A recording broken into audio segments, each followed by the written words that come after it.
नमस्कार, सुप्रभात। स्वागत आप सभी का सब रंग कार्यक्रम में। मित्रों, कल नया वर्ष आप सभी ने बहुत ही हर्षोल्लास के साथ मनाया होगा और आपने जो नियम, कायदे अपने लिए बनाए होंगे अपने तन को, मन को स्वस्थ रखने के लिए और लक्ष्य की ओर बढ़ने के लिए, उस पर अमल करना भी आप सबने प्रारंभ कर दिया होगा। मित्रों, कई बार हम चीज़ें बनाते हैं लेकिन फिर भी हमसे गलतियाँ होती हैं। लेकिन यदि गलतियाँ हों तो हमें निराश होने की ज़रूरत नहीं है। कुछ ऐसी बातें हैं जिन्हें हम अपने जीवन में ले आएँ तो गलतियाँ कम से कम होती चलती हैं। वैसे तो मनुष्य को गलतियों का पुतला भी कह दिया जाता है, लेकिन यदि हम अपने आप को गलतियों का पुतला मान लेंगे तब तो गलतियाँ कभी हमसे दूर ही नहीं होंगी। लेकिन हम चाहते हैं कि हम परफेक्ट बने, महान बने, औरों के लिए आदर्श बने और सबरंग परिवार की यही सुंदर चाहना है। इसीलिए आज सबरंग कार्यक्रम के प्रारंभिक सुवाक्य में हम एक सुंदर सूत्र लेकर आए हैं जो आपकी गलतियों को कम करता चलेगा, आपको परफेक्शन की ओर लेता चलेगा। आइए सुनते हैं। ध्यान और मनन करे गलतियों का हनन। एक निष्ठ होने का दूसरा नाम है ध्यान। इस प्रचलित वाक्य को हम शास्त्रों तथा विज्ञान में भी उल्लेखित पाते हैं और इससे प्राप्त सफलता के उदाहरण भी हमें मिलते हैं, जैसे कि अर्जुन की तीरंदाजी के किस्से, जो उनके मनन शक्ति का प्रतिरूप है। यह विचारणीय विषय है कि इतने महत्वपूर्ण गुण को हम अपने जीवन में धारण कैसे करें। सफलता प्राप्त करने के लिए हमें अपने मन को केंद्रित करना पड़ेगा अपने लक्ष्य के ऊपर और स्वयं को उस लक्ष्य के महत्व की स्मृति दिलानी पड़ेगी। इसके साथ साथ अथक प्रयास और अपनी खामियों की जांच भी जरूरी है, अर्थात कोशिश के साथ साथ यह भी पता करें कि हम कहाँ कहाँ गलती कर रहे हैं। मन को केंद्रित और एकाग्र करने के लिए राजयोग बहुत महत्वपूर्ण है, जो हमें ध्यान के साथ साथ स्वयं के अंदर की कमी कमजोरियों को जानने का भी कौशल सिखाता है।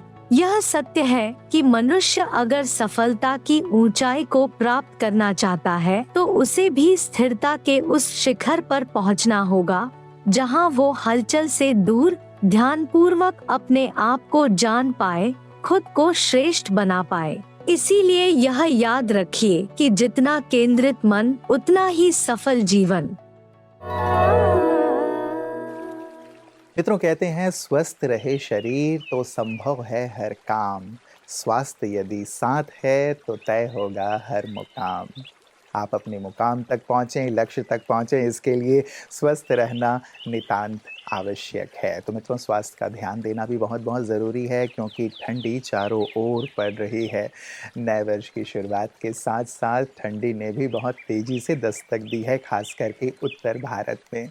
तो विंटर में हम कैसे अपने स्वास्थ्य का ख्याल रख सकते हैं, किन किन चीज़ों पर ध्यान दें, क्या खाएं क्या ना खाएं, इसी बात को लेकर के डॉक्टर प्रेम मसन जी आज हमारे बीच आए हैं, क्योंकि हम सबका स्वास्थ्य बेहद बेहद ज़रूरी है सबरंग कार्यक्रम के लिए। तो आइए सुनते हैं डॉक्टर प्रेम मसन जी कौन से टिप्स हमें विंटर के लिए स्पेशली दे रहे हैं।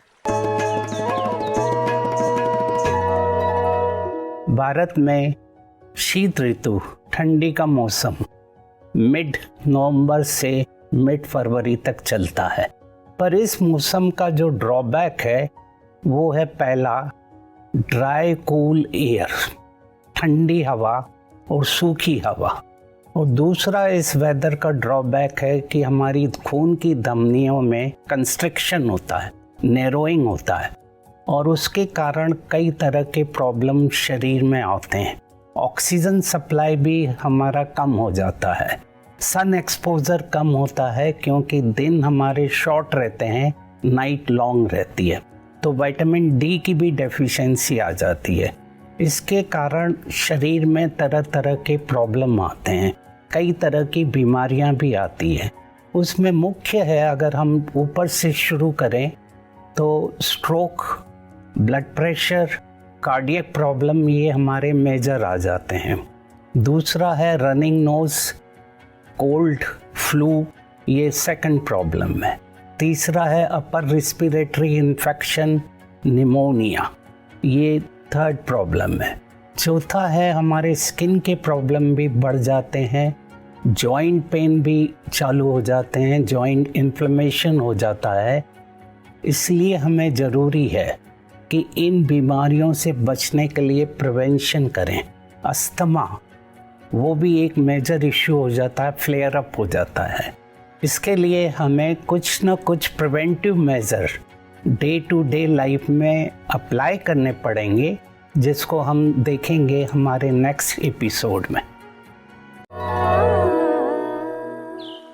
मित्रों, जो लक्ष्य हमने अपने जीवन में बनाया है, चाहे वो लॉन्ग टर्म है या शॉर्ट टर्म है, अभी भी जैसे हम बात ही कर रहे थे, नए वर्ष के लिए भी हम सब ने रेजोल्यूशन लिया होगा कि हमें अपनी लाइफ में ये करना है, चाहे वो सूक्ष्म है या स्थूल है। कदम दर कदम हम उसकी ओर बढ़ते रहना चाहते हैं। और जब हम कुछ ऐसे व्यक्तित्व को भी देखते हैं जिन्होंने शिखर को हासिल किया है, एक मुकाम हासिल किया है, तो उनके अनुभव भी हमें बहुत मदद करते हैं कि कैसे आध्यात्म की मदद से, मूल्यों की मदद से या कुछ सुंदर सिद्धांतों की मदद से वो वहाँ तक पहुँचे हैं। ऐसे ही लोगों से हम आपको मिलवाते हैं हमारे विशिष्ट जन की बातें विशेष में। आज हमारे साथ हैं लेफ्टिनेंट जनरल निर्भय शर्मा जी। आइए उनसे मिलते हैं और उनके अनुभवों से हम भी प्रेरित होते हैं कि कैसे हम भी अपने लक्ष्य की ओर दृढ़तापूर्वक बढ़ सकते हैं।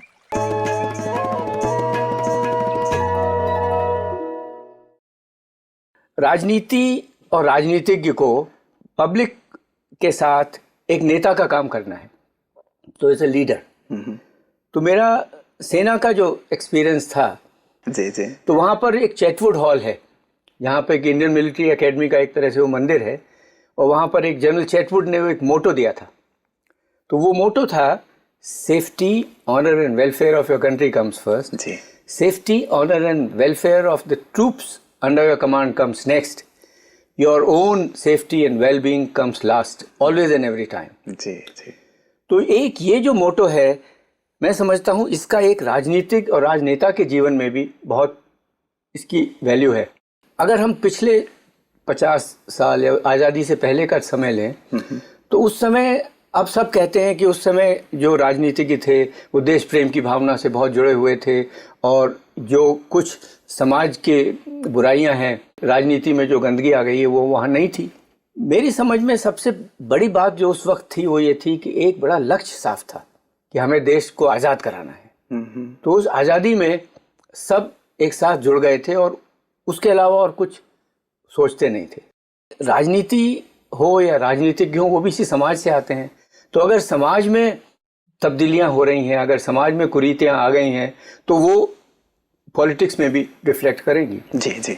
और मैं समझता हूं कि अब जो सिचुएशन है, इट्स ए गेम चेंजर। आज के राजनीतिज्ञ को इन सब चीज़ों का ध्यान रखते रखते भी एक ये देखना है कि अब जनता खास तौर से धीरे धीरे अवेयरनेस लेवल बढ़ रहा है, सोशल मीडिया आ गया है। तो मैं समझता हूं कि काफ़ी चेक्स एंड बैलेंसेस हैं, और ख़ास तौर से वो राजनीतिज्ञ जो कि वेल मीनिंग हैं, जो कि अपना काम अच्छी तरह से करना चाहते हैं, उनको बहुत स्ट्रेंथन फील करना चाहिए। और जब तक ये चीज़ दिमाग में नहीं आएगी, और मैं देखता हूँ अभी भी, अगर हम राजनेताओं की बात करें तो कुछ राजनेता आपको ऐसे मिलेंगे जो कि जो खरे नहीं उतरेंगे, लेकिन बहुत से ऐसे हैं जो कि अब इस चीज़ को कर पा रहे हैं, और मैं काफ़ी होपफुल हूँ। मित्रों, हम में से हर एक के अंदर बहुत सारी खूबियां हैं, बहुत सारी विशेषताएं हैं, और ईश्वर ने हमें इस संसार में एक उद्देश्य दे करके भेजा है। जितनी जल्दी हम अपनी विशेषताओं को, अपनी खूबियों को पहचान लेते हैं, अपने जीवन की ध्येय को पहचान लेते हैं, उतनी ही शीघ्रता से हम शिखर की ओर बढ़ने लगते हैं, और जीवन आनंद से भर जाता है, क्योंकि हम वो करते हैं जो करने के लिए ईश्वर ने हमें भेजा है। और साथ ही जब अपनी कमियों से दूर अपनी खूबियों से हम वाकिफ होते हैं, तो सचमुच जीवन और भी प्रसन्नता से भर जाता है कि हम कुछ विशेष हैं, और समाज में हमारा भी एक स्थान है, संसार को हम भी कुछ देने वाले हैं। कैसे इन खूबियों से खुद को अवगत कराएं, या कैसे जीवन के ध्येय को समझ पाएं, यही सुंदर सेवाएं ब्रह्मा कुमारियां कर रही हैं, क्योंकि ये आध्यात्म के माध्यम से ही संभव है। जब व्यक्ति आध्यात्म की ओर 2 कदम चलता है, स्वयं से रूबरू होता है, तो स्वयं को जानने और पहचानने लगता है। आइए देखें पीस न्यूज़ हाइलाइट्स में कि ब्रह्मा कुमारी बहनें ये सुंदर सेवाएं कहाँ कर रही हैं। एक तरफ दुनिया देहाभिमान में डूब रही है, दूसरी तरफ भगवान आत्माओं को आत्मचेतना में उठा रहे हैं। जैसा कि बाबा शब्द पिता का प्रेम और देखभाल को दर्शाता है, वैसा ही अनुभव ब्रह्मा कुमारी मुख्यालय में राजयोगी साधक बाबा मिलन कार्यक्रम के दौरान करते हैं। 31 दिसंबर को मीठे बाप दादा फिर से पधारे और अपने बच्चों को नए साल और आने वाले नव युग के लिए नई आशा और शक्ति से भर दिया। अगर कोई इस यौगिक और शांतिपूर्ण नववर्ष उत्सव की तुलना बाहरी दुनिया के शोरगुल और रंगारंग नववर्ष समारोह से करे, तो प्रभु की योजना के जादू को समझ सकता है। सूरज भाई ने बाबा मिलन से ठीक पहले अपने ज्ञान भरे सत्र के माध्यम से देश भर से पधारे लगभग 20,000 राजयोगियों को बाबा से शक्ति लेने के लिए तैयार किया।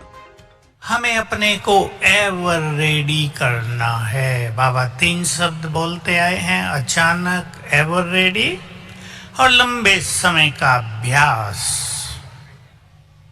रेडी करना है अपने को कि जो कुछ हो जाए अचानक, उसको स्वीकार करके आगे बढ़ना है।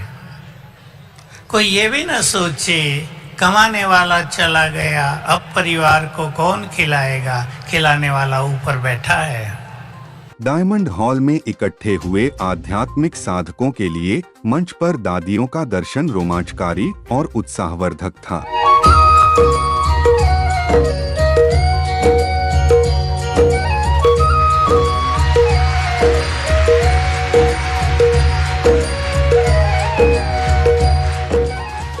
वर्ष समाप्ति के अवसर पर बच्चों के साथ बात करते हुए बाप दादा ने सभी की बुद्धि को ज्ञान और समझ के रत्नों से भर दिया। बाप दादा कोई नया शब्द नहीं देता है, जो सदैव कार्य में लाते हो, मैं और मेरा। मैं कौन और मेरा कौन? कई बच्चे मुश्किल पुरुषार्थ क्यों करते हैं? सिर्फ सोचते हैं बस बिंदु सामने आ जाए, बिंदु बिंदु बिंदु, और बिंदु खिसक जाती है। बिंदु तो है, लेकिन कौन सी बिंदु? मैं कौन हूँ, ये अपने स्वमान स्मृति में लाऊं। तो हमारी भी ढेर सारी दुआएं और शुभकामनाएं आप सभी के साथ हैं कि इस 2023 में खामियों से दूर होते हुए, गलतियों से दूर होते हुए हम परफेक्शन की ओर चलें, एक आदर्श की ओर चलें, उस ओर चलें जैसा हम खुद को देखना चाहते हैं। तो अनंत दुआओं के साथ आज के लिए छुट्टी लेता हूँ। कल पुनः इसी वक्त आप सबसे मुलाकात होगी। नमस्कार, ओम शांति। जीवन के सब